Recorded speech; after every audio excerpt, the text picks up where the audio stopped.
Did I tell you I have a new rap name? No. It was always Edgar Allan Flo. Yeah. Now it's he is. Yeah. What prompted the change? A real powerful reaction there. I just thought of it and I like it better. Yeah. I mean, I think that's how most rappers change their names. It suits the modern rap game better. Yeah. Are you gonna mumble now? No. Keeping it old school. I'm just gonna just let my emotions flow. Yeah. I mean, I think he is known as a rather emotional rapper. Yeah, for sure. On my album, so they could sell them at like Walmart and stuff, it would just be HFB. Yeah. You know, like this is another Eminem song featuring DJ Khaled and HFB. Yeah. What's funny is since this is a PG show, It's on the mic. Since this is a PG show, I'll have to bleep out your name. That's fine. Here comes the theme!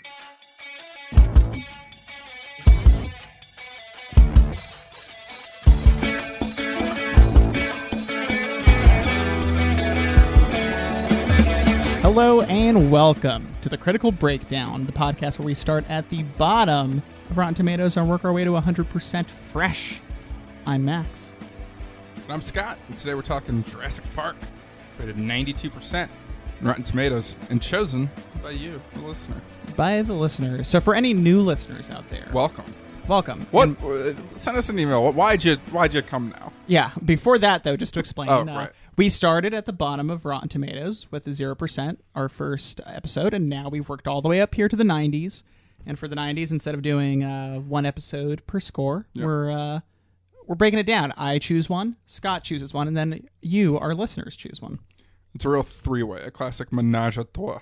Yeah, exactly. I imagine that our journey is a lot like the journey that the climbers of Mount Everest in the movie Everest faced.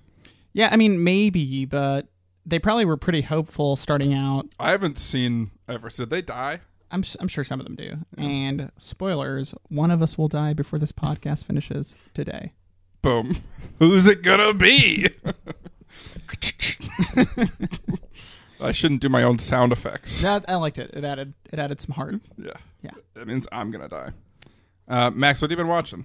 Well, I normally don't binge watch, but I binge watched Glow Season 2. I know you like the first one. Yeah, I like the first one. I haven't gotten to watch it yet. So the new season I know just came out, like 2 Fridays ago now? Yeah, just about 2 weeks ago. We managed to stretch it to like 3 days. It's only, I mean, their seasons are always like 10 I episodes. would still say that qualifies as like a level of binge. Yeah, you know? no, I agree. Like there's the 1 day binge, which is like a super level, and then that's like a lower level. Yeah. It's like a C grade binge. This is my wife, if given the option, would have just watched it in 1 day. Yeah. Me, I'm not a huge fan of binging, so I like to digest a little bit. So this was like our happy medium of she kept pressing play until I said no more today. What I love is Netflix leans more and more into it. You don't even have to press play. And they used to give you like 20 seconds between episodes. Now, like during the credits, it's like, hey, in 5 seconds, we're starting the next one. Yeah. Get on board. They still do their, I think it's like 2 hour / like 3 to 4 short episodes. Yeah, they'll hit up are you still watching? Which is polite. I guess. It's not to make you stop. It's just so you don't miss anything. I think it's more so that you don't like keep using their bandwidth if you're not watching, you know? I mean, yeah, that like factors in. But I think it's also like they want you to not wake up and be like, I missed everything. And then you watch it again. Maybe, but some people won't. Some people are like, oh, well. That's true. That's true. I've been getting into the habit of throwing on maybe a stand-up special or maybe an episode of a show I'm going to talk about in a little bit. Go on. While I go to bed. Yeah. And the Are You Still Watching probably gets me out. Yeah, that's true. But I'm asleep by then, so I don't know. No telling. Maybe Mickey turns the TV off. Yeah, he has a lot of varied tastes. So, you know. He can't do 2 stand-up specials in a row. Yeah, he's like this. John Mulaney, People Dad, just are you talking. kidding me? Yeah. But how's season 2 of Glow? Does it hold up to the first one? Yeah, I actually liked it. It's pretty much the same show, but they did a couple things different, and it's a very positive season. Okay. There's one episode that's amazing. That is so the show itself. If for people who don't know, Glow is the Gorgeous Ladies of Wrestling. It's inspired by the actual Gorgeous Ladies of Wrestling, so it's not an actual like autobiographical type of show. Right. It's simply just taking this concept and loose adaptation. Because the characters of the show were very like the original show, the actual series from the 80s were very kind of offensive characters, very stereotypical. If somebody was, a certain race, their character is probably based around their race or their culture. And so the new show does that too, but it gives you the agency of the characters being like, I hate this. I don't want to be this person and stuff like that. So it becomes a commentary. Yeah. And, but even then it's like those characters still play up on it. And there's some episodes that tie into that are like super emotional and good, but, it's also the wrestling program was known for having a lot of weird skits and kind of like vaudevillian humor. And so there's an entire episode of just that at one point of like what would be the TV viewers watching, but it still ties directly into the overall plot of the season. That's cool. If I had any complaints with the season, it's just there's a couple storylines I would have loved to have their own episode each. And at the end, it kind of comes to a close pretty fast. And I would have liked to see maybe 2 more episodes expanding maybe 3 characters' arcs, basically. So sometimes I watch these shows and I'm always like, it would be nice if we got like a full 22 episode season. Yeah. But it would take so much longer and especially when you got bigger, like that is Alison Brie. And I don't know if it has like any bigger stars. Mark Maron is probably the next biggest. Yeah, but he doesn't act in anything else really, does he? He does small comedic bits, but I'm saying like as far as your star power, I mean, you got those 2. Betty Gilpin's kind of getting known from this more. Okay. And you have a couple other people who are not household names by any means, but you might recognize you've seen them and stuff. Yeah. It's just tough. Like you can't do a 22 episode season of an hour-long show because then you're keeping these people for like 8 months of production, and then you want another season, and so these shorter ones probably suit it all better. But and also with Netflix, sometimes shorter is better. Sometimes, I mean, it just depends on the production. Like I just said, this time I would have liked a little bit more, but it's just because I enjoy the characters in the world so much. Yeah. So, I remember the first season kind of had a more like nervous sense of dread to it. Not like a big sense of dread, but just like this feels like things are going well and things are going to go bad because of it. And season 2 had much less of that, but in a better way almost. Yeah. So you knew bad stuff would happen, but it seemed like the characters can handle it this time. That's good. So, but I enjoy it. I recommend it. Yeah. Both seasons. It's not at the top of my list, but it's on there. Yeah. We'll get there. I think most people I know who have watched it, who got into it, they end up being like surprised how much they enjoy it. Yeah. So I don't think I'd be surprised. I feel like I'd like it. Yeah, it's good. It's good. Yeah, there's only so many hours in the day.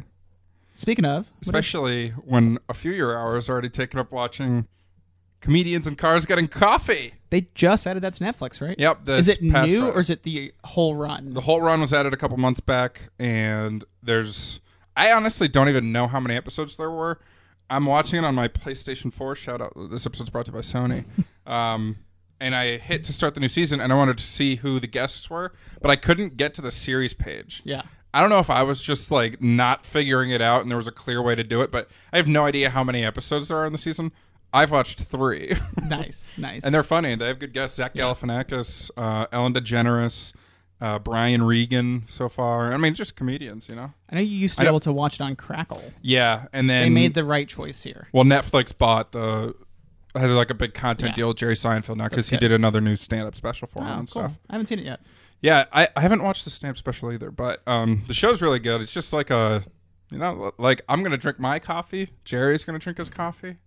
Ellen's going to drink her coffee. Yeah, We're all hanging out together. I've never actually watched a full episode of this. I think I only saw the Seinfeld quote-unquote reunion episodes.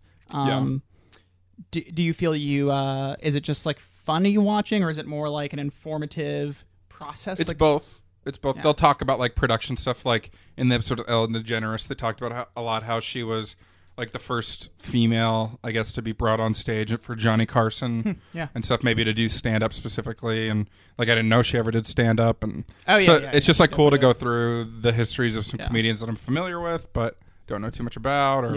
And then a lot of it is just like funny people talking, like structure. Oh, Dave Chappelle has an episode too. That was very funny. And it's like very structureless, but.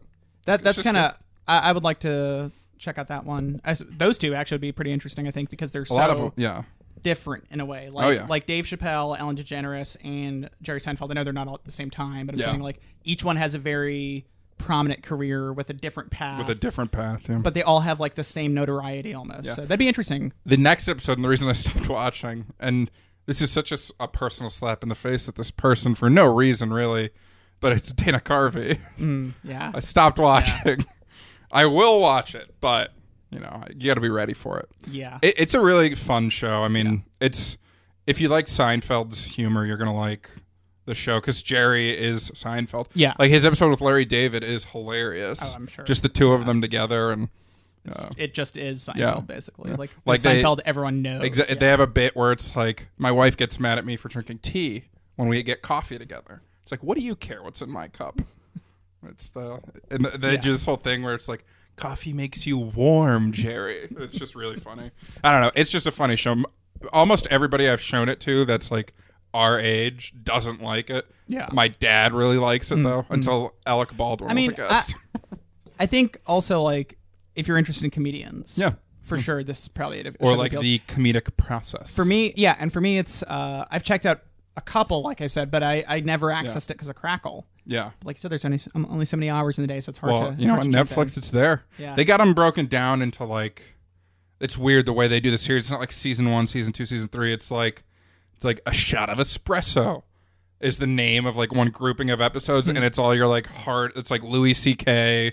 and others. I don't know. It's just like weird the way they broke it down. Like a light cup, and it's like Julia Louis-Dreyfus and Brian Reed. It's weird. Like it's super weird that they do that, but it's just good. I really enjoy it. Speaking of weird, I don't have this on my list right now, but my wife watched the Secret Life of Pets the other day. Yeah. And I started watching with her, but it was too late for me to stay up, so I left. But I wasn't able to get into it. That's weird. Because the main character, the dog, who I think is probably named Max, is played by Louis C.K. And ever since I just found out his level of creepiness from the whole Me Too movement, I just can't. I can't. I'm not ready for Louis C.K. again in any fashion. So seeing him playing like a cute little dog, it was just weird. I just didn't feel good. I don't have that same reaction to Louis C.K. because, and I'm not like standing up for Louis C.K., but a lot of the fallout of the Me Too movement, like the people who have been rightfully had their careers thrown away, Louis C.K. is not at that level. No. Like he's not like a Kevin Spacey or a Bryan Singer. No. I mean, I agree on that. And so like it's hard for me to lump them together. Like he's a total creep. I get that. Yeah, and well, that's the thing is I just can't stop picturing him jacking off now because that's what he said. No. I mean, that's not what he said. That's what everyone said. He would jack off in front of people. So that's Wasn't just what his I think thing of. like he would call people and jack off on the phone with them? Sometimes, but he did it in person too. He would call women into his office and just J.O. in front of him, and I'm That's weird. Yeah. Yeah. So it's just like I can't see a cute little puppy dog. What kind of dog was it too? It was like a terrier type of dog, like a Interesting. little, yeah. I would have gone for like a boxer for Louis C.K. Maybe, yeah, something humping. Would you consider us comedians? Not until we do stand-up comedy. Is that the line? We're funny. So like, sometimes. I can't think of a good example because I don't know if all these people like. Did Ben Stiller ever do stand-up? Probably. Did like Owen Wilson ever do stand-up? For me to consider you, because if you end up on a sketch comedy show, you probably did stand-up comedy at one point. What about a comedic podcast though? We have a comedy outlet. This is comedy. You would eventually first, do stand-up though. If people were really found us funny. I want you to think I'm a comedian, so I'm gonna have to do stand-up. Yeah, I think What's the deal with public restrooms? Go on. I do actually have a whole bit about public restrooms, but it's not ready. Okay. I saw Ant-Man and the Wasp. Was it good? Yeah, I liked it. You finally watched Ant-Man. So, yeah. So, in about 4 years, you'll watch Ant-Man and the Wasp. But it's a bit, I'm going to catch it this week. Well, we'll see next week, won't we? But it was good. I might see it again with you. I really liked it. Yeah, it flew by. Flew by like a wasp. 118 minutes. In the rearview mirror, you leave and you're I'll take that. Holy moly. I'll take a 118-minute superhero film. Please sign me up. And Evangeline Lilly. You say it has a small runtime? No, I mean, that's a decent. Yeah, okay. I know what you're doing, but... Just a little wordplay? This is a movie podcast first, so we have to keep that in mind. Am I a comedian? Yeah, I think you are. Wow. I'm taken aback. That's an insult to every comedian I've ever watched. Yet here I am with an ear-to-ear grin, and I can hear 60% of our listeners right now laughing. Yeah, all 5 of them. Man, you really took the wind out of my sails there. My name is Ant-Man. So you like Ant-Man and the Wasp? Yeah. How was Michelle Pfeiffer? Very minor role. Okay. I'll leave it at that because it's a super freshie. Stop it. Don't do little pinches on me. Everybody that was in the movie was good. Good to hear. Good to hear. And the ending, wow. Wowie. Let me just say this, okay? It ties into Infinity War. I've heard it doesn't, so. Well, it does, so. All right. That's kind of a spoiler. I mean, you don't know how. It's a small spoiler. You're not a comedian. You were right. Woo! Jurassic Park. Man, you're just cutting straight to it. Shit. Play the music, and we'll be back after this message. Okay, we're playing the music, but we're gonna be back after a message. So now we need a message. A jingle. Play a jingle. Play the Ovaltine jingle. No, it's a song and a message. No. Well, do you have any more you want to talk about? No. I'm getting slappy, now. so yeah. Be careful. Be careful. I'm looking at your sheet. Let's talk about No Man's Sky. Yeah, so I started playing. No. Let's talk about Robotech first. All right, that's a bit. Which one do you want? Which do you want to talk about? Either. No Man's Sky, because I've also played No Man's Sky. So, on the request of Scott's mouthing out Robotech now. Anyway, yeah. For Robotech, yeah, I watched a little bit of it recently, but I've actually been thinking about switching to the original Japanese dub of it because I've always watched the 80s cartoon version. The 80s cartoon version being the Japanese US dub? release. Oh, okay. They're all 80s cartoons, but the Japanese version is actually called Super Dimensional Fortress Macross. And Robotech, the season I love is Robotech the Macross Saga, pronounced differently, but it's a whole to-do. Realized we were watching it because I had tweeted something out about it, and this rando, tweeted back at me that there's this whole debate with your hardcore anime fans, which I don't consider myself at all. I'm more a comedian than an anime fan, but and you say you're no comedian. There's this whole debate because this company, Harmony Gold USA, bought the rights to distribute the cartoon Macross and turned it into Robotech by combining it with a couple other shows that were made by the same company, so they look the same, but they're not the same shows at all. They just have kind of the same technology and feel and stuff. Content-wise, though, they're totally different. Yeah, so they have basically Robotech is a 3-chapter arc of like timelines that connect through clever dubbing and dialogue and stuff. So like one generation takes place and then their kids lead to the second generation, which leads to the third generation. So it's just a weird blending confusing. of shows. But the original one went on. Macross had a couple sequels to it. Yeah, that like definitely minimizes the original show, right? To just like shoehorn it in as an arc in another show. It does, but the thing is like that was the first 80s, well, the first anime in the 80s that like really touched American audiences, that had serious plot lines, characters that would die, like concepts of war, and plot lines that continue the whole time. Right. And so the first saga, I mean, is like 30 episodes or something, and I loved it. It was one of my favorite shows growing up, so I revisit every now and then, just watching parts of it. But I think you've mentioned it before. Yeah, on other revisits. So I'm thinking of doing watching some of the Japanese thing because me and this guy got into it. But I just thought it was kind of interesting because I wasn't really fighting with him. I was just like trying to explain to him that the company Harmony Gold that bought the rights still owns the rights till at least 2021 in the U.S. But after that, they might expire, and then if it expires, like the property of Robotech won't be able to use any of those original rights in the US, so they'd have to like redo everything if they wanted to keep that name. It's very interesting. It's like a very interesting media law case. So that's kind of what I was getting at. Copyright law is very strange. Yeah.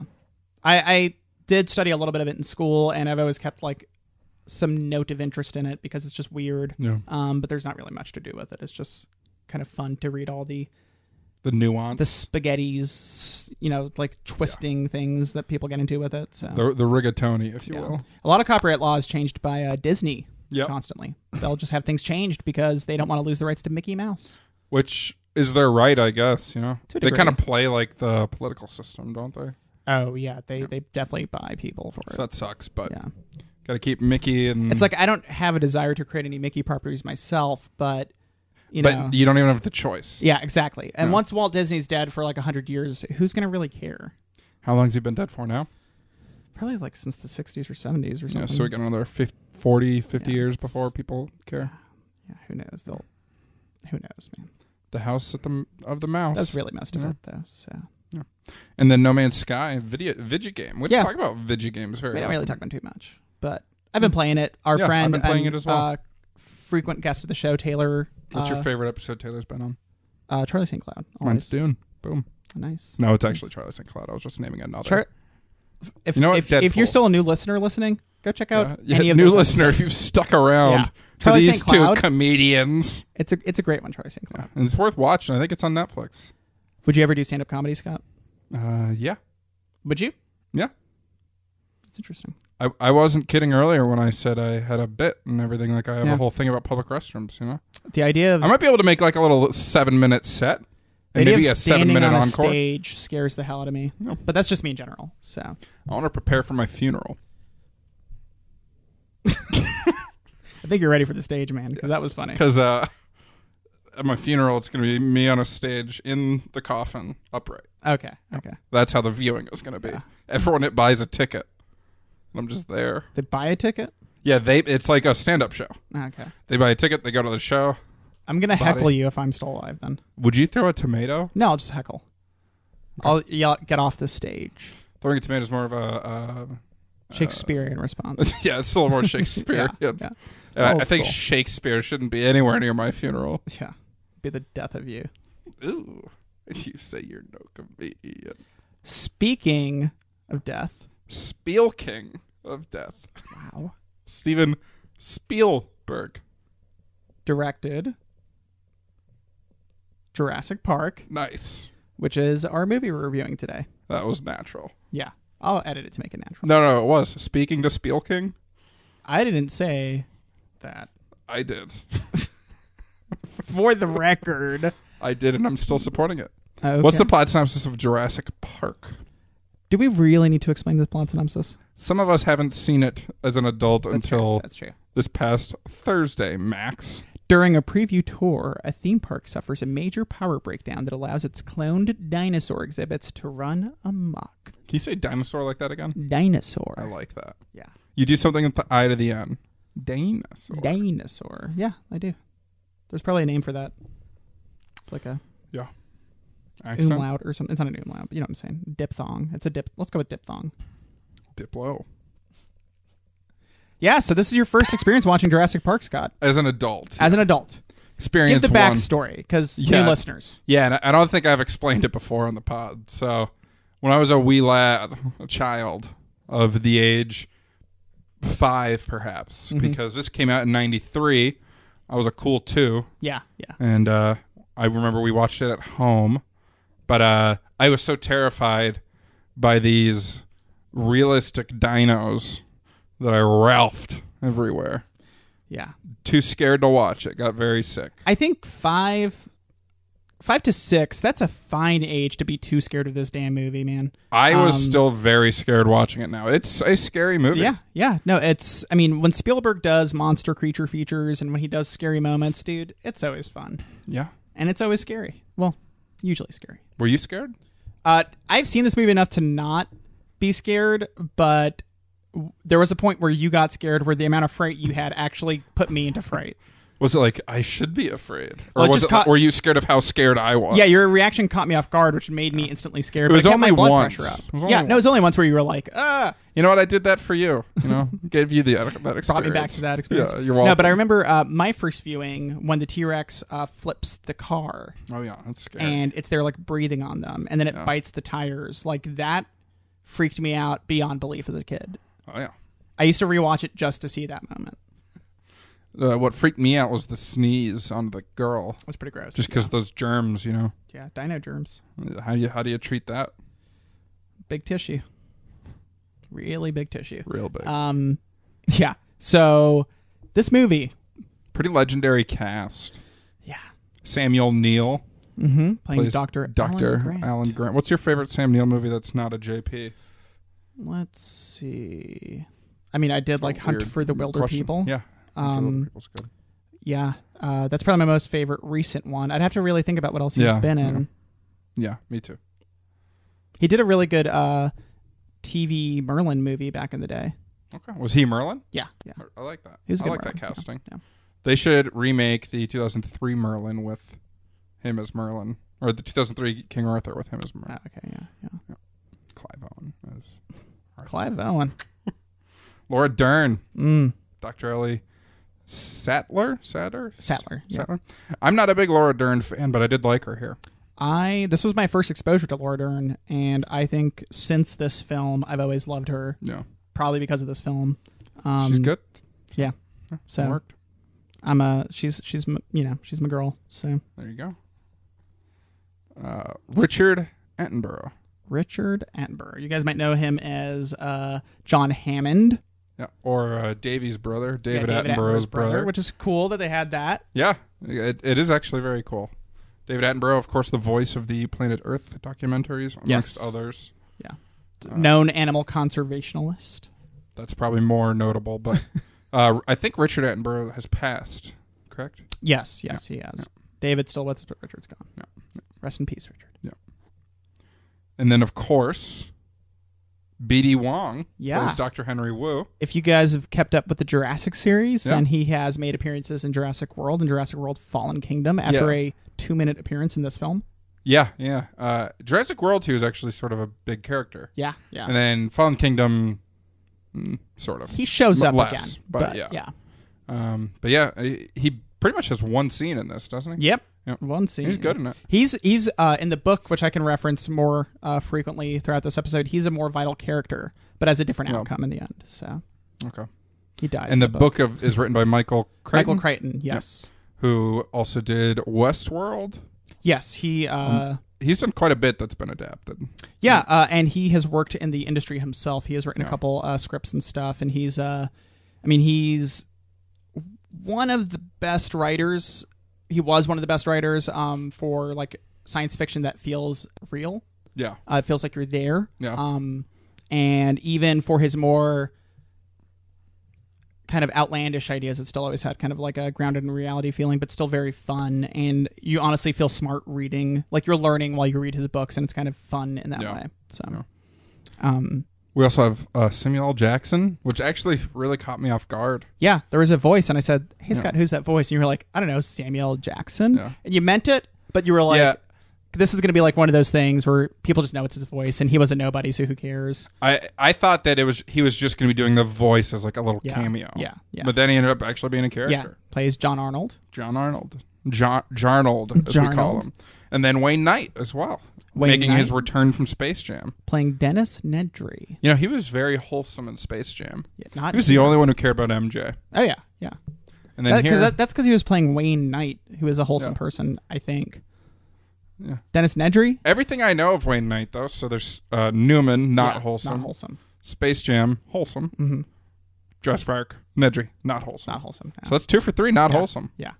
Not looking good for you, Wayne. When you want, especially in the 90s, when you wanted like a scumbag guy who's not like a, like going to go out and assault women scumbag, but more like just like he's going to try and rip you off or something. Slimy. Slimy type of guy. You get this guy. You get Wayne Knight. Yeah. He prefers if you just call him Wayne. Just Wayne. Yeah. I read that in an interview that he did with Richard Roper. Do you remember the kids' names in this movie? Who played them? No. The kids are Ariana Richards and Joseph Mazzello. I don't even remember their character names. Tim and Alex. Okay. Yeah. Now you've gleamed over one particular person in this film. Yes, I did forget about Jerry Molin, who plays Dr. Harding. Har. Very funny. Mm-hmm. We're talking Jeffrey Goldblum. Yeah. Bob Peck as well plays Robert Muldoon. He does. He's actually really good. Yeah. It's like a minor character, but. Yeah. So we can go to the box office numbers. Come on, we got to talk about Ian Malcolm for a second. Ian Malcolm's a great character. That's all I needed. I'm having trouble coming to grips with it because I do find Jeff Goldblum to be very skeezy and an oddball. And that works. And I don't like the way he talks. This character, though, it works for the character. And it's one of those things where you hate to love him almost because he's like that "I told you so" right the whole time, and but he plays that so well. So. It's just good to hear that you felt that way, even if you dislike the actor. I mean, we don't need to dwell on it, but hey, we've dwelled on mine before. The tenants aren't fond of Jeffrey Goldblum, but he is a good Dr. Ian Malcolm. Yes. I did not like his cameo in Fallen Kingdom. It was just kind of underwhelming. Yeah. So there. You get it. You get it. Got to get that last punch in. What's interesting, he's wearing all black in this film, right? Like Yeah. black shirt, black pants, black leather jacket, black Yep. sunglasses. Yep. From the book, they reference that he's dressed in all black as well, and he says he only wears black and gray. And I think in The Lost World, he might be wearing gray, but I don't remember. It's been a week since I've watched that one, but doesn't matter is what I'm saying. Yeah. Anyway, his reasoning for that is because if you don't have to think about your outfit, like you can focus on so much more. And that's also the same reason why I think it's, I don't know if Bezos does it, but I know Zuckerberg literally does that. Wears the same outfit. Like he has like 50 of the same pieces of clothes. I think so like it's just people are 'cause still doing Zuckerberg's this. programmed. Only one outfit's been programmed into the Yeah, there's only one in there. Yeah. But no, apparently Einstein was a big proponent of wearing the same outfit every day because it takes away like just a small concern. So yeah. See, maybe it's just because I don't think at the same level as these guys, but once I put on my clothes, I'm not too concerned about them. Yeah. I make the decision. I think about it for maybe an hour and a half in the morning. I get up at 4 a.m., lay out my potential outfits, figure it all out. But then once they're on, get the swatches and compare them. Yeah, no, I get it. I have a swatch of the fabric at work so that I can match. Yeah.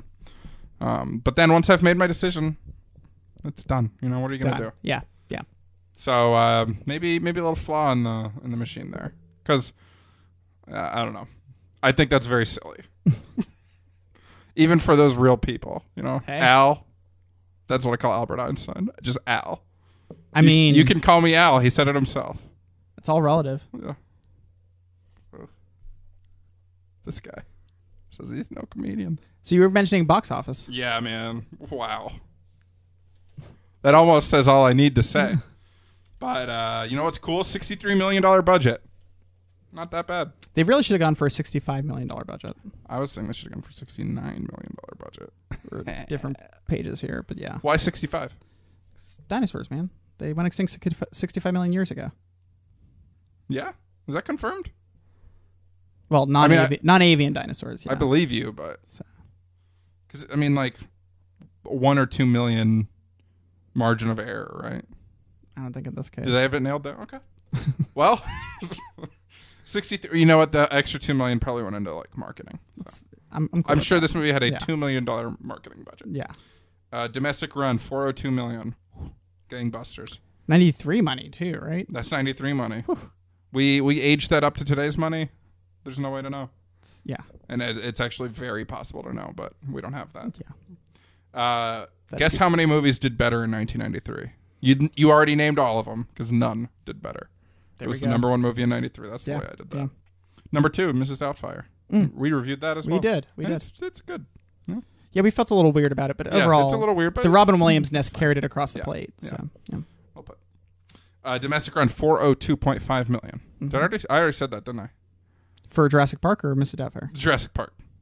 You did say that, yeah. It opened at $47 million, June 11th of 1993. Not much was in theaters against it, but one thing I thought was interesting, on June 11th, Unforgiven was in its 45th week in theaters. It made $700,000, which is not much, but that's still something for a 45 weeks in. 45 week old, and it had already won the Oscar at that point. Makes sense. But to still be in the middle of the summer, yeah. Can you imagine going to the theater right now and watching Shape of Water? No. No, exactly. So pretty cool. No, that's cool. Pretty cool. Worldwide, it was over $1 billion. Yeah. Whatever. I mean, it's iconic. Oh yeah. There's no way around it. I get it now. Yeah. Yeah. I've never really cared about Jurassic Park.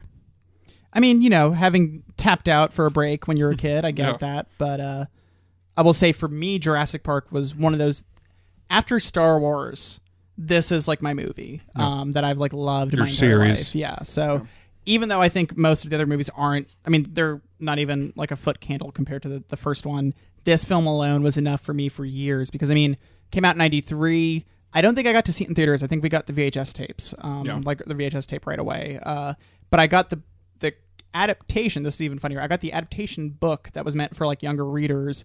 Read through that in like a day and was like, I want to read like the actual story. Yeah. And because you were what? I was like 8 when it came out. Yeah, 8. So you're a little older. It came out in the summer, so it would have taken a couple months. So maybe by Christmas, I had the VHS tape. Yeah. If it was out that fast, I don't I bet it would be. I mean, why wouldn't you put it up for that? Exactly. Especially in '93. Yeah. The VHS rush. Oh, yeah. And as a Christmas gift.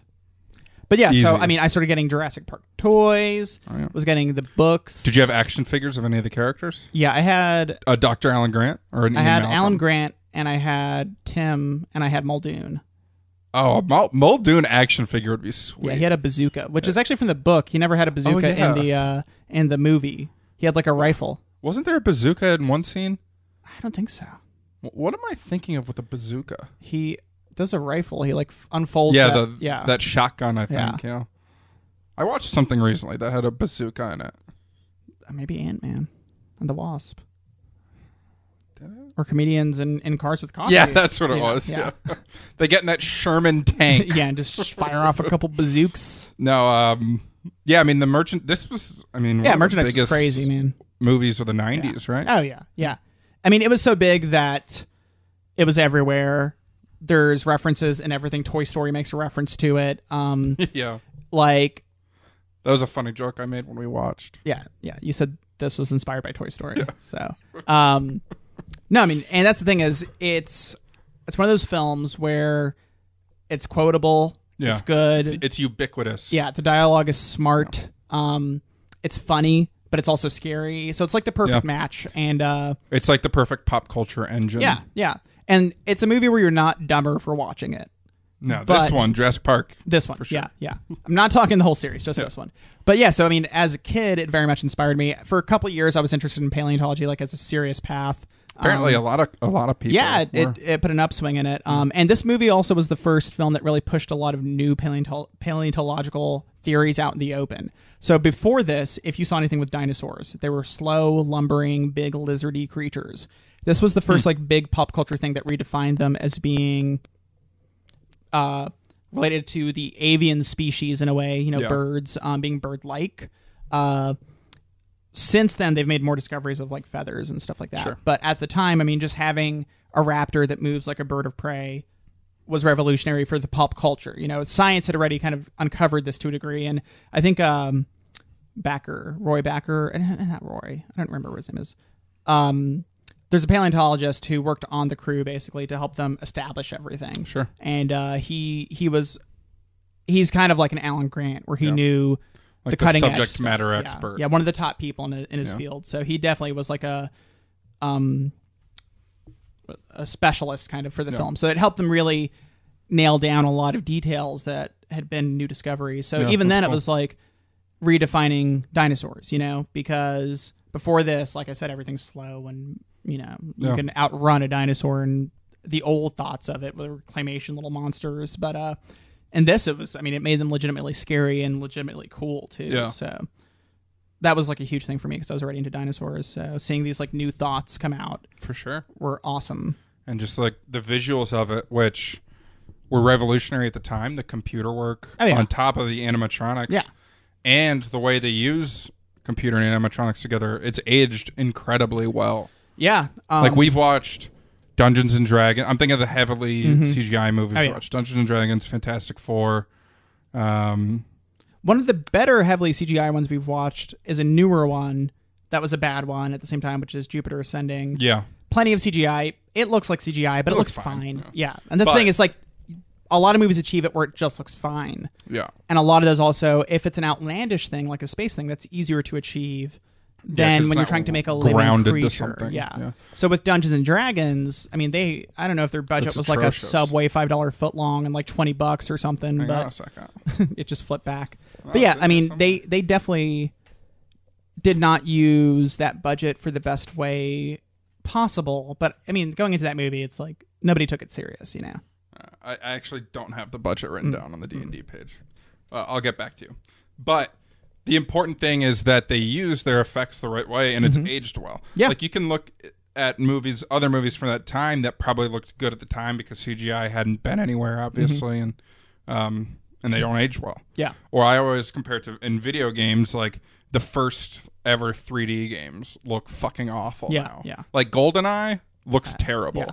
But dude, look at Final Fantasy 7 and 8, honestly. Yeah. When they cut from their okay looking like full motion graphic videos to their actual gameplay, and it's like 5 hexagon pixels sitting there that's supposed to be a person. And you're like, that's Cloud. That yellow blob is Cloud. That's his hair. But yeah, so I mean, those did not age that well.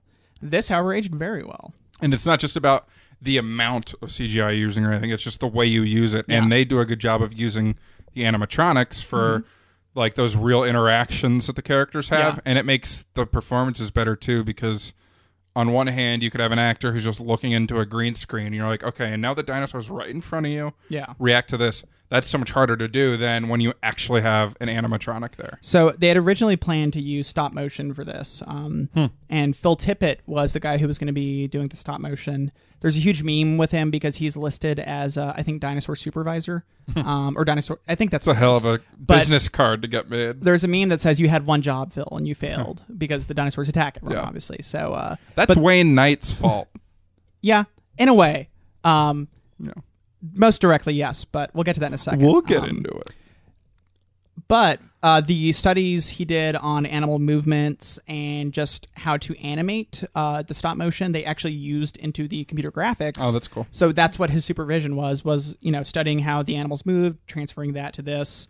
So one of the reasons the graphics look so good is because they did their work with it. Yeah. Not only that, they choose the right way to use them in the film. So it's not just CG dinosaurs everywhere. It's, we have this giant puppet T-Rex. Let's use that when we can. Yeah. And then let's use CG if we need to. But, And, like, you can tell. It's not like it looks so real that you can't even tell they're doing CG. You can tell, like, the first time you see the dinosaurs, the Brontosaurus is walking around. But it looks fine. You're just not taken out of it. The Brachiosaur, but yes. All right. What's next? Next. Fargo. Damn, dude, just shutting down here. No, to a point that you just said, like I said, most people know the plot of this film, but Dennis Nedry is a character who comes in. He's a disgruntled computer worker.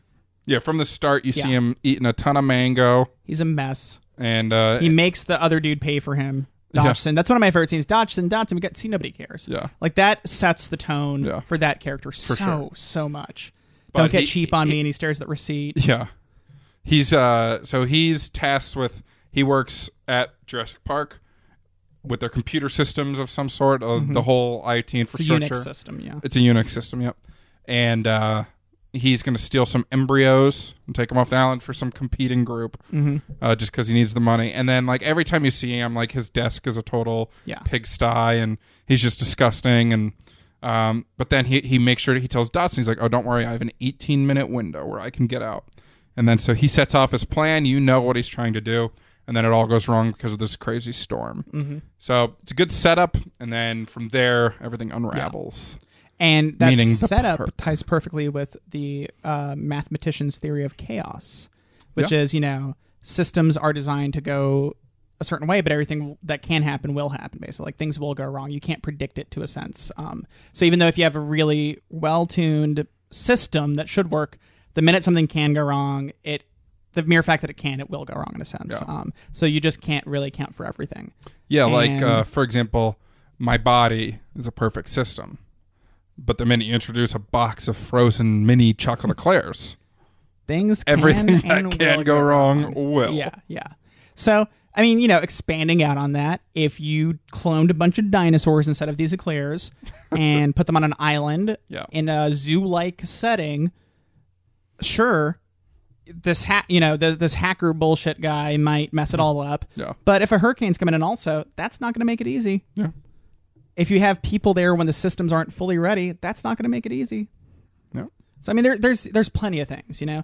Also, if dinosaurs, if you breed them all female, thinking it's fine, but you use amphibian DNA to kind of do some shortcuts, amphibians can change their biological sex in the wild. It's not going to make it easy. Oh, they can? Was that that point? Yeah, that's that plot point. Yeah. I thought it was just that they laid eggs instead of like natural birth. I thought that's what their whole thing was. But that doesn't make that. Yeah, you can keep I going. can cut this part out if you No, want no, to. it's fine. No, It's fine. but basically... That's what I thought they were getting at. Oh, no. Yeah, the plot there is there are animals in the wild who can change their sex if there aren't enough of one in the wild. It's equilibrium, basically. Yeah. So that's what happened here. Man. So the dinosaurs started breeding in the wild. Yeah. I mean, I got that. Yeah. But I thought, because they were like looking at an eggshell when they... The surprise there was just that there shouldn't be any eggs at all because they're all female. Yeah. Well, they could lay eggs, I guess, like birds, but they're unfertilized in that sense. That'd be a weird plot point in this film. Wait. Yeah. Do male birds fertilize the eggs after they're laid? No. But the female bird still lays an egg regardless of if it's fertilized or not? Some can, yeah. Okay. That's like why chickens, they're not like, it's not like a orgy for the roosters, you know? Yeah, so the hen is going to lay the eggs regardless. Yeah, I think. But there's only like a chick in there if a rooster got in the hen house? Yeah, it sounds like you're making like an analogy for something, but I think... I'm not. I'm just realizing I don't understand it. I think that's an episode for another day. You know, what came first, the chicken or the egg? It's the rooster came first. The rooster has to come first, too. Woo! Man, I don't get this. Yeah, we have to watch Chicken Run. Bird biology is a bit above Scott Tennant's pay grade here, but that's fine, man. We're not all... Don't use my last name. Okay. You already used it on this episode. Dozens of times. Yeah. Anyway. Sorry. Anyway. This film is built around that theme, kind of you know, the chaos, things going wrong. For sure. But it's also the concept of, you know, you can try to play God, but that doesn't mean you should play God. Just because you can do things doesn't mean you should do them, you know? Would you argue that Wayne Knight's Dr. Ned, or is he a doctor? Probably not. No. Dennis Nedry is the primary villain of the movie, or would you even argue that Dr. John Hammond is the primary villain?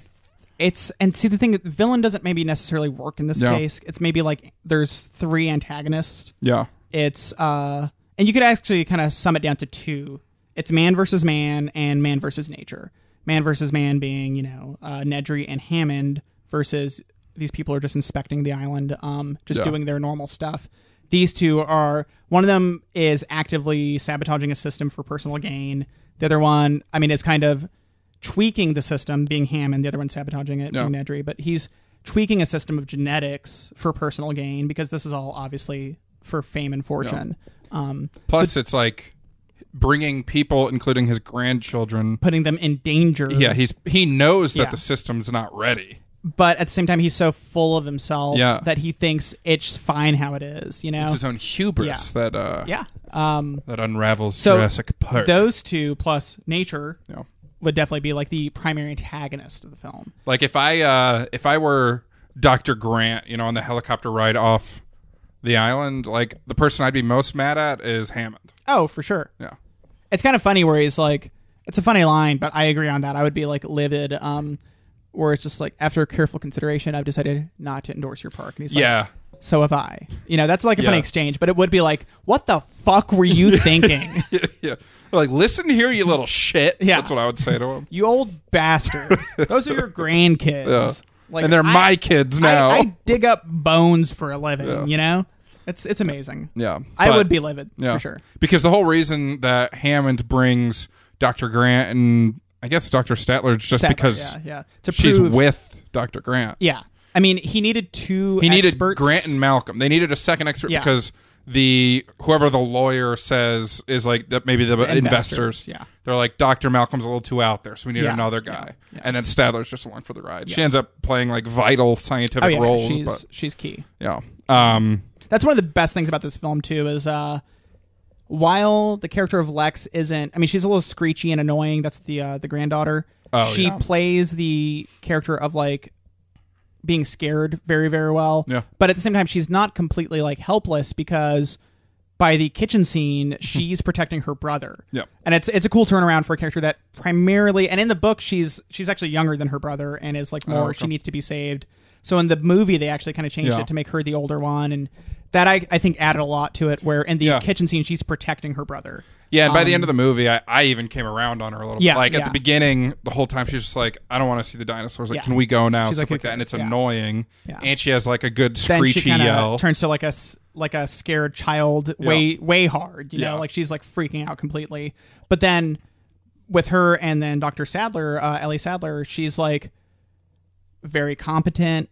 She calls out like the sexist bullshit, but in just like a normal way. Like, we can talk about this when there's not about to be dinosaurs eating us, you know, like we can have a debate later. I need to do this right now. So it's just like, it's an awesome character. She's really cool. She's never in a spot where it's like nobody questions her except for that one moment with John Hammond about like her being female. It's just like, oh yeah, she's a doctor. She's smart in what she does. She's competent. Who cares? You know, like, we're fine with that. She's an expert. Yep. So I like that they handle that with it, and it's never. I mean, there's one shot where she's like running, where her butt's in the shot, but it's not like a sexually male gaze. Framed scene. You know. But they do have throughout, like, Dr. Malcolm's hitting on her throughout, like, pretty gratuitously. Yeah, but it's just for humor. It's exactly. Not like, it adds to his character because in it, one of my favorite exchanges he has is like, you know, do you have any kids? Oh, I'm always looking for the next ex Mrs. Malcolm. Like, it just kind of layers on that he might be this like mathematical genius, but he's still, you know, a sleazy, like, rock star-ish mathematician. It's just fun. It's like a different take on that. Normally your mathematician would be like, you know, glasses pushing up on his nose and like, we shouldn't like do super that. nerd. Yeah, exactly. So it's like, this guy's like a rock star. He's a rock star. Yeah. You know? So it's definitely fun. I mean, the way they, and that's in the writing from Michael Crichton for sure. I mean, he did do a take of the screenplay, and I think David Cope, I believe, yeah, he they wrote the script together, but or did versions of it. I'm not sure. But no, Crichton's writing is definitely there for that, and most of the smart ideas here is definitely obviously from the source material there, but Spielberg definitely respected it, and I think that's what in the end plays out. Yeah, and what's interesting is like the rights to the novel were purchased before it was finished, or before it was released at least. Yeah, which I don't even understand how that works. And Crichton, like, was Michael Crichton's name big enough that when he was like in an interview or something, he's like, yeah, I'm making this book, writing this novel. It's called Jurassic Park. It's about this. Honestly, that Universal's like, when you finish that, we're making it. Honestly, probably. That's because crazy, I mean, he had done Westworld. He wrote that like as a script. Yeah. He had worked in the film industry, did a couple other movies, and he'd written a couple books like Andromeda Strain. I think Congo might have already been written by this point. So he had like a lot of books out there. A lot of cachet. And then I know when he sold this, he also got rights. He got rights for Profit. Whatever it's called, residuals. So like he got like a hefty portion of it too. So basically, he never needed to do anything again after selling this, which I'm sure he had already made tons of money throughout his life. But this is the kind of thing that sends you, you know, makes you a household name almost if you weren't already. But like, this is one of those properties that everybody who's ever written anything wishes they could come up with. Just the idea of a novel being the rights to making a movie on a novel being purchased before the novel's finished. Yeah. Like, sounds insane. You hear it every now and then, but it is more rare. And it's usually, like you said, very established writers. So, like, does Stephen King still write? Yeah. Yeah. Like, he's got just as big a name in horror, especially now that like It came out again, and like they're remaking Pet Sematary and stuff. Like, whatever he's working on now, are people lining up to buy the rights on it before it's finished? I don't know. Maybe. Yeah. It might be. Just kind of. He's kind of on an up and coming, not up and coming, but resurgence. That's what I'm looking for. Oh, okay. Like in cinema, it definitely is. Yeah. He had a lot of adaptations of his work. 80s, early 90s. Yeah, I mean, with him, Carrie was his first book, wasn't it? I don't know. I think so. And then that was sold like Albert right away. Yeah, let's call an Albert on this one. Anyway. Last week we mentioned that those guys had said Jurassic Park's kind of like the Jaws for the millennial generation, for this group that are like adults now. And one thing I thought was interesting was Steven Spielberg actually said he wanted to make like a really good version of Jaws on land. That was his like approach to making this film. His next movie, actually, they just announced, is he said he wants it to be Jaws in the air. So it's about a condor. Nice. No, it's not. I like that you went for condors there. It definitely works as like a Jaws for our age group, you know? I mean, it's even the horrible experience I had as a kid. If I was 5 and watched Jaws, I'm sure it would have been the same fucking thing. Yeah. I mean, and the thing with that is, I know when Jaws came out, a lot of marine biologists were upset because they know that sharks aren't actually what Jaws are, and people are going out actively hunting sharks to get them for this movie. People are still so afraid of sharks. Yeah. That they won't go swimming in the ocean when there's a shark attack every other year or something. Yeah. Thankfully, dinosaurs aren't real yet. Yeah. Or anymore yet. So we don't got to worry about people going out and hunting dinosaurs unless you want to go hunt birds in your yard. Which I support because birds have always freaked me out. Maybe there's a tie there. There could be. Oh. Could be. I just don't like that they're predators who fly. I mean, that's pretty scary. That's why you went for condors. It's pretty scary. Harrison Ford was almost cast as Dr. Alan Grant. I could see it. I could see it. I think he himself said once he saw the movie, he's glad he didn't really gun for the role because Sam Neill was perfect for that role. Yeah, and Sam Neill's Alan Grant, he's pretty understated. He's not a flashy hero. Yeah. He's very much almost an everyman. Yeah, and he's just a guy doing his job who gets in over his head, but it's not even one of those, I'm in over my head stories. It's I need to survive. Yeah, there's no bravado to the Alan Grant character. Yeah. And even as hard as Harrison Ford could try, he is full of that kind of bravado, Yeah. So it would have been, especially at this age. I think it would have worked, but it wouldn't have been iconic, It's hard to the movie's so good in all aspects. It's hard to take any one piece and change it and say the whole picture would fall apart. Yeah. No, I agree. Yeah. Also, Ian Malcolm, they were thinking of Jim Carrey for that role. Okay, maybe take it back. That would have been weird.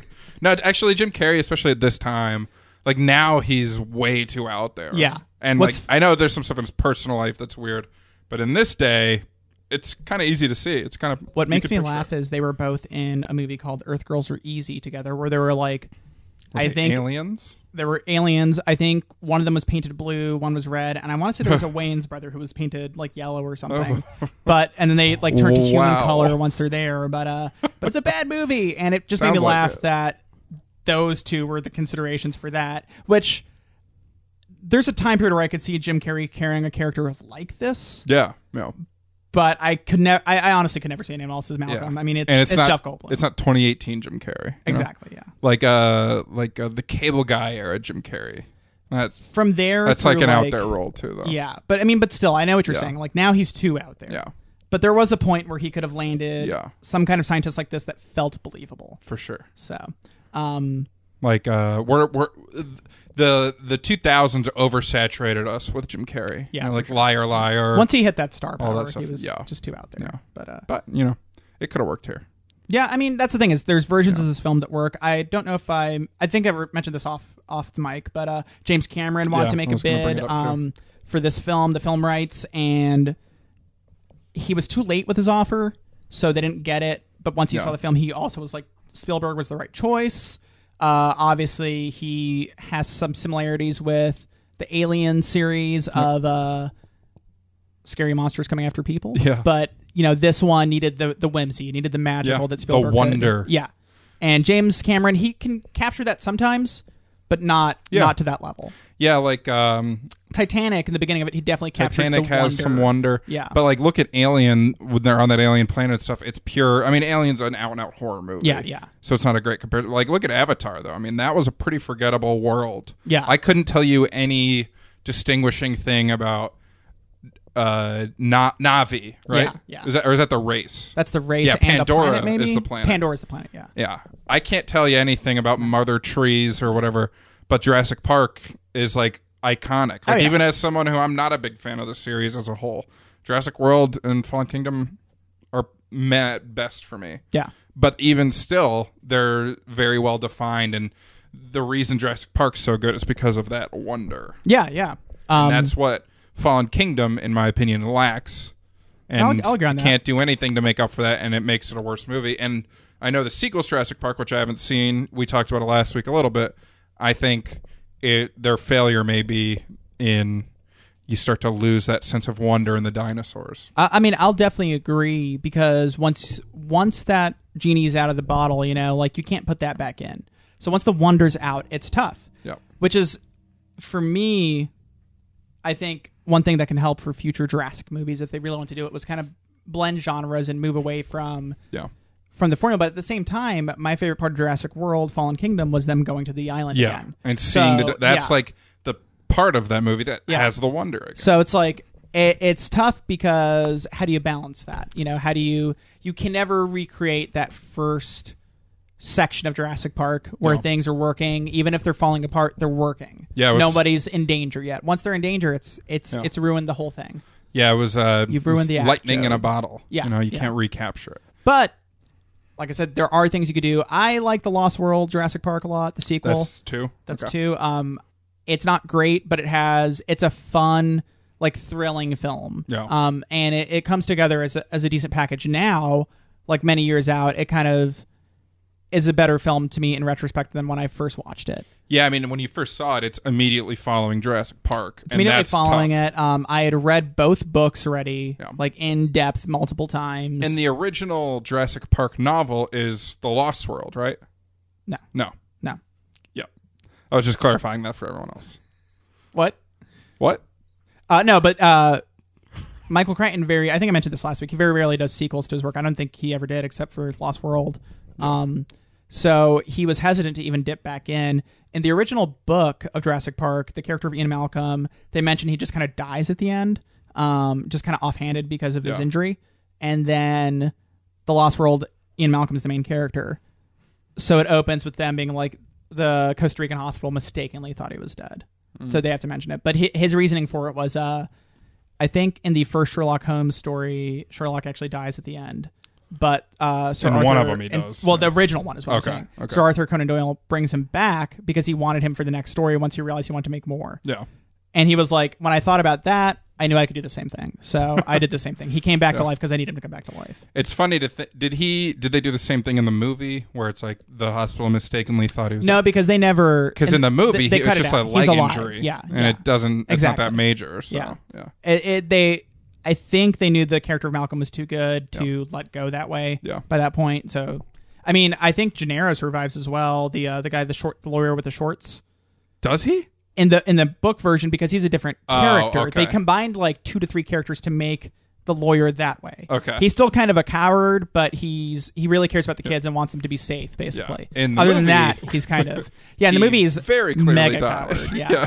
Yeah. Though we have to acknowledge his wardrobe. Oh, yeah. Because I didn't even notice that he was wearing shorts at the start. He's wearing a suit with shorts, which I had thought was a new trend in suits because a lot of NBA players last year at the NBA Awards wore suits with shorts. I pitched it to my sister for her wedding if I could wear a suit with shorts. And it's funny because I kept thinking of this movie every time you pitched it, but you hadn't seen it, so you didn't have that frame of reference. Yeah. You were thinking NBA. That's even funnier. That's very Max and Scott. Yeah, that is. That's I'm thinking Jurassic Park. Duality. You're thinking NBA. Yeah, but it's great. Yeah, and I think I really noticed him wearing the shorts when he's sitting on the toilet and gets eaten. Yeah, because I was like, did he take his pants off? Yeah, because you think for a brief second that he is taking a shit. Yeah, I was like, did he decide when running away from the T-Rex, I might as well take my pants off? I'm gonna shit. It's funny because, like you said, for you it's hard to admit you like a Jeff Goldblum role. He's great in this one, but one of his best lines is that moment, and you were audibly laughing. I remember you might have slapped the arm of your chair. Because he says, when the lawyer runs to the bathroom, Alan Grant says, like, where do you think he's going? And Malcolm says, when you gotta go, you gotta go. Yeah. And you gave out, like, a very hearty chuckle at that line. Well, it's because, like, that's just something that I say, too, you know? Or, like, when nature calls, you know? Yeah, and that's, I guess, kind of the glory of this film is the dialogue that feels right is things actual people would say. Yeah. And very few movies do that, you know? It's easy to, like, write clever-sounding lines and stuff, but it's hard to make those lines things that people actually say. Exactly. Like Aaron Sorkin is a great writer, but when his movies or productions fail or start to falter, it's because all of the characters are too perfect in their quips. They all sound like Aaron newsroom. Sorkin characters. Yeah, they all sound like Aaron Sorkin characters. So. That's one of those things where you definitely need to make sure your characters sound different. Yeah. This movie does it. A unique voice. Yeah, exactly. And I mean, you can hear each character in this film and kind of pick them apart immediately. Like nobody sounds the same. Yeah, for sure. Not just their voices, but the way they talk. Like each person has their own way. So it's cool. Yeah, like from the cadence to the things that they would say. You know. Yeah. One thing Jody pointed out that I thought was funny, just story-wise, was Like, they had all the Jurassic Park memorabilia, the gift shop and everything all ready when they still didn't have, like, the security system down and they didn't have the tour ready, but they had a perfectly set up gift shop already. It's funny because that's a very good thing to notice because, I mean, it shows how Hammond's thinking is so wrong. And, I mean, that just adds to the character so much because in the book, he's actually more of a, like, kind of a jackass. He's more of an evil Walt Disney. I thought he was a jackass. He is, but this is more of a misguided Walt Disney versus an evil one. Yeah. Like, in the book, his goal, he's actively thinking, these people are stupid for not getting my vision. Okay. At one point, he does actually regret, because Hammond dies in the book is the thing. He does regret bringing the grandkids because he was like, I just felt bad for them because they're getting a divorce. Like, they make him like actively a more despicable character. More of a despicable. Yeah. Okay. In the movie, he's more of a misguided guy who made the wrong choice, and he realizes it by the end. But he's definitely thinking marketing. Yeah. I have my full marketing for my gift shop ready, but my electric fences are iffy at best. Yeah. Also, to build that off stupid video at the beginning where he's a part Dino of DNA, it. Mr. DNA. One of the best things about this movie is he keeps saying in the first half of the film, spared no expense. Yeah. Spared every expense. Like, that's the whole thing with the movie. The tour doesn't work. The fences don't work. Like, half the stuff isn't paid for, isn't working. The tech guy, they wanted automated systems because they wanted one tech guy. The investors are still not on the fence. Like there's so many expenses and corners, but it's just great. I mean, it adds so much to the film. That's funny. Yeah. I love it. It's one of those things where I didn't realize it even for years. It's like another layer. It. Yeah, because I'll say it because I quote the movie way too much, but I'll say spare no expense, and then I'm thinking about it. I don't even know if somebody pointed it out to me or it was just I picked it up or something, but spared all the expenses. Well, it's more than just like a Jurassic Park saying. Yeah, like, I mean, no expense. It's something people say, but in this one, you're watching, you're like, wait a second. Yeah. Most of the expenses were spared. Nothing works. I have an idea for a Jurassic Park movie. Go ahead. Okay. So let's say you have to reboot the franchise again, which even if the Jurassic World movies are doing well, you're going to have to keep going, This one's called A Normal Day at Jurassic Park. You have a young couple and they have a child, I'm thinking like a John Krasinski and Yvonne Straczynski. Strahovski, yeah. Straczynski. They're just a young couple. They have a young child and stuff. And nothing goes wrong. It's just a romance. It's a romance for them, Maybe it's they're like... They're just going through the park, seeing the exhibits with the dinosaurs and stuff, and then they leave. Maybe the child was from a previous marriage, and the kid's father died in the war or something. Yeah, and so like John Krasinski's character, his character's name will be Elijah. Yeah. Elijah's trying to win over little John. Yeah. And that's part of it. And then his relationship with Gretchen, his now wife, is actually a little strained. And they do observations about the dinosaurs to help them like fix their relationship. So it's really like maybe Woody Allen would direct it. It's like a it's like a romance. It's very dialogue driven. The dinosaurs are background, if anything. I would even argue you could do no dinosaurs. So just stew on that. Yeah. You could, if you did no dinosaurs, you could save a lot on the budget. And I'm not saying I'm against dinosaurs. I'm just saying they're not necessary for the movie. That's fair. We'll call it A Lovely Day at Jurassic Park. That's what we'll call it. What about this? Yeah. My idea also used John Krasinski. Okay. I think at the acorn, the nut, the core of these ideas with John Krasinski, solid. Okay. Yeah. It's a prequel. It's Hammond when he's way younger, played by Simon Pegg. Okay. And he is working with the old guy from Fallen Kingdom when he's young. For the guy from Babe. Yeah. So when he's young, he's played by John Krasinski. What's that actor's name? It's gonna bug. I always want to say like James Cromwell. Yes. So James Cromwell, when he's young, will be played by John Krasinski. Okay. As Lockwood. That's his name, Lockwood. Yep. And so it's them trying to come up with the concept of Jurassic Park and pitching it. Does it take place like in a garage, like Jobs and Wozniak when they were young? Maybe there's a scene in a garage, but maybe like a genetics lab, like a garage version of that, like a cheap genetics lab, and they keep having to go pitch this idea. And at first they're like pitching like, let's bring back like a saber-toothed tiger, and people are like, Yeah. no. And Like, maybe they no, start no, with a it's too mammoth much. first. Let's bring back the mammoth, and who wants a mammoth? Yeah, nobody. And it just builds up until When you said mammoth, I almost fell asleep. Exactly. Nobody wants a mammoth. Then they go saber-toothed tiger, and people are like, that's interesting, but Yeah. what else are you gonna do? You know? And then they see like a lizard or something, and they're like, yeah. wait a second. Yeah. So then they pitch the dinosaur. You could get the lab stuff going on. Okay. Maybe when he successfully finally clones one, you end with Lockwood's daughter dying. Oh. A good Boom. upbeat ending. Well, then What do you, then they part ways because let's say the first few tests of the cloning didn't work. They part ways after they have that big argument of him trying to clone the daughter.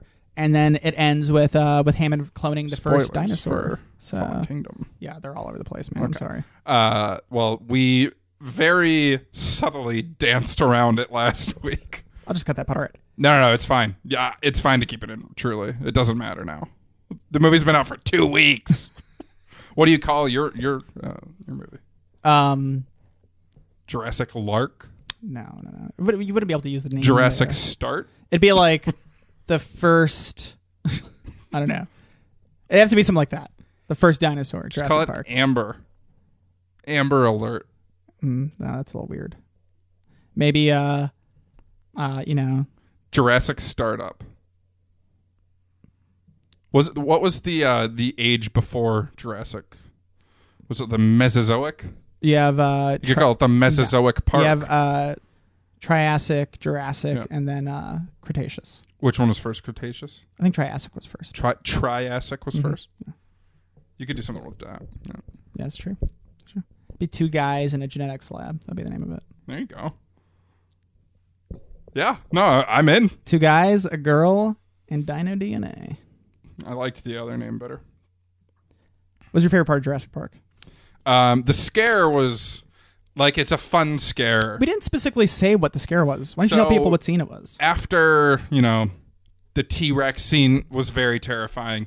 The sounds that Rex make, right through your bones, But the scene that got me was when the power was out in the whole park and they sent Dr. Statler to go turn the power back on. And she does, and then just like she turns on she powers everything back up, and then she's like standing in front with her back to this like chain link fence, and a raptor like pops up right behind her. Yeah, that's what got me. Yeah, and that scene's intense. It's very intense. She has to like escape because she had to her. run into the thing and like shut the door because she was being pursued. Mm-hmm. She was there with Muldoon. Yeah, and Muldoon provided the coverage. Mm-hmm. And then like Samuel L. Jackson's character named Arnold, Dr. Arnold, Ray Arnold. He had gone missing. He had supposed to do this already. And then like a hand falls on her shoulder, and she's like, "Oh, Dr. Arnold, thank God!" And then it's just his missing hand, and then like the raptor pops out again. Yeah, that one didn't scare me as much as the first one. The first one I was just like so not expecting it. Yeah, no, it's a perfect scare almost. So because it is a jump scare, but it not like could cheap. happen. Yeah, exactly. Because they tell you he's watching the raptor. You know the threat's there. Yeah, so it's great. I love it. It's a good scare. And that scene, I mean, what I love about the Raptors is that I think I read their first actual appearance starting from that moment is like 103 minutes into the film. They're in the beginning scene. They're mentioned throughout as an ever-present threat, like building up. And that's brilliant. Like the payoff. I mean, because the T-Rex is scary because it's big and it's powerful, but then they build up. And you know about a T-Rex. Yeah, and they build up that these are smart predators, that they have pack mentality, that there's 3 now because the big one killed the other 2. Like it's a great way of building up a threat. And then when it finally kicks in, it's just you're like T-Rex who, like you said, the T-Rex stuff is scary, but holy crap, these raptors. The T-Rex in the end is the hero of the movie. Yeah. Of all of Jurassic Park movies. Rexy. They call her Rexy. Rexy. Yeah. When they're in the main hall there, the Rex kills that raptor that's hunting them. Kills 2, yeah. Kills a couple. Jurassic World. They had to use the T-Rex to kill the Gigantosaurus, whatever they called it, in Ignatius Indominus Rex. I realize, and this is kind of funny because the Indominus Rex and the Indominus Raptor was the new one. Yeah. The funny thing about that to me now is the T-Rex. We abbreviated it as T-Rex. T-Rex. Yeah. So if you were to abbreviate these, it'd be I-Rex and I-Raptor, and I was like, so much of these films want to be corporate, like Yeah. like I said last time, they want to be commentary in corporate world, but they're part of it, and they don't know how to separate from that. And they're so close to it, but I think it's too late to really focus on that for them now. So it would be funny if it was like the Apple presents the iRaptor. They should have. I think since they had so much product placement in Jurassic World, like legitimately Sony and Mercedes paying money. And I think if things like Sony weren't already there, like they probably could have pushed for that. But I don't think Apple would have attached themselves to that. You know. Yeah, especially with how the movie turns out. Yeah, exactly. Would have been funny. But, man. No, it's good stuff. I'm glad I watched it again. Thank you, listeners, for voting for it. Good job, what guys. is ironic was when we did our March movie madness, Jurassic Park lost in the Elite Eight, and it lost to Saving Private Ryan. Wow. So revenge here for the dinos. 1-1. Both good movies, but I definitely pick JP myself. And in March Movie Madness, Jurassic Park beat Silence of the Lambs, Pulp Fiction, and Shawshank Redemption.